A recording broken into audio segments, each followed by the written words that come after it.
இருப்பாங்க. அடுத்ததா நாம பார்க்க போறது தனுசு ராசி பெண்கள். இந்த தனுசு ராசியில் பிறந்திருக்கக்கூடிய பெண்களின் வாழ்க்கையில் இயல்பாகவே 100% தெய்வத்தின் அருள் நிறைந்திருக்கும். அதுல எந்த விதமான ஒரு சந்தேகமுமே கிடையாது. எதனால அப்படின்னா ஜோதிடவியலின் அடிப்படையில் இந்த தனுசு ராசிக்கு அதிகளவான தெய்வ சக்தி இருப்பதாக சொல்லப்படுது. அதனாலேயே இந்த தனுசு ராசியில் பிறக்கக்கூடிய பெண்களின் வாழ்க்கையில் அதிகளவான தெய்வத்தின் அருள் கண்டிப்பாக நிறைந்திருக்கும். அது மட்டும் இல்லாம இந்த தனுசு ராசியில் பிறக்கக்கூடியவங்களுக்கு அதிகளவான சொல்வன்மை, வாக்குவன்மை, பேச்சாற்றல், புத்தி கூர்மை போன்றவை அதிகளவாக இருக்கும். அதனாலேயே இந்த தனுசு ராசியில் பிறந்த பெண்கள் ஏதாச்சும் ஒண்ணு நினைச்சாங்க அப்படின்னா கண்டிப்பா அதை நடத்தியே முடிப்பாங்க.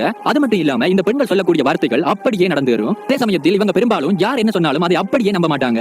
எதனால அப்படின்னா இவங்களுக்கு இயற்கையாகவே அதிகளவான புத்தி கூர்மை இருக்கும். அதனாலேயே இவங்க ஏதாச்சும் ஒரு செயலை செய்யணும் அப்படின்னா பலமுறை சிந்தித்ததுக்கு பிறகுதான் செய்வாங்க. அதே சமயத்தில் இவங்க கிட்ட மிகச்சிறந்த சொல் வலிமையும் பேச்சாற்றலும் இருக்கும். அதே சமயத்தில் தனுசு ராசி பெண்களிடம் அதிகளவான பேச்சாற்றல் இருப்பதனால் இவங்க பிறரிடம் பேசும்போது இவர்களின் பேச்சின் மூலமாகவே பிறரை கவரக்கூடிய விதத்தில் இருப்பாங்க. அது மட்டும் இல்லாம இவங்களுக்கு யாராச்சும் கொடுத்த வாக்க காப்பாதல அப்படின்னா கடுமையான கோபம் வரும். அதே மாதிரி தான் இவங்களும் கொடுத்த வாக்க காப்பாதணும்னு ரொம்பவுமே கஷ்டப்பட்டு உழைப்பாங்க.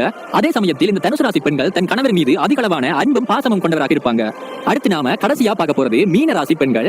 இந்த மீன ராசியில் பிறந்திருக்கக்கூடிய பெண்களுக்கு கண்டிப்பாக 100% இறைவனின் அருள் பரிபூர்ணமாக இருக்கும். இந்த மீன ராசியில் பிறந்த பெண்கள் இயற்கையாகவே முகவசீகரம் கொண்டவர்களாக இருப்பாங்க.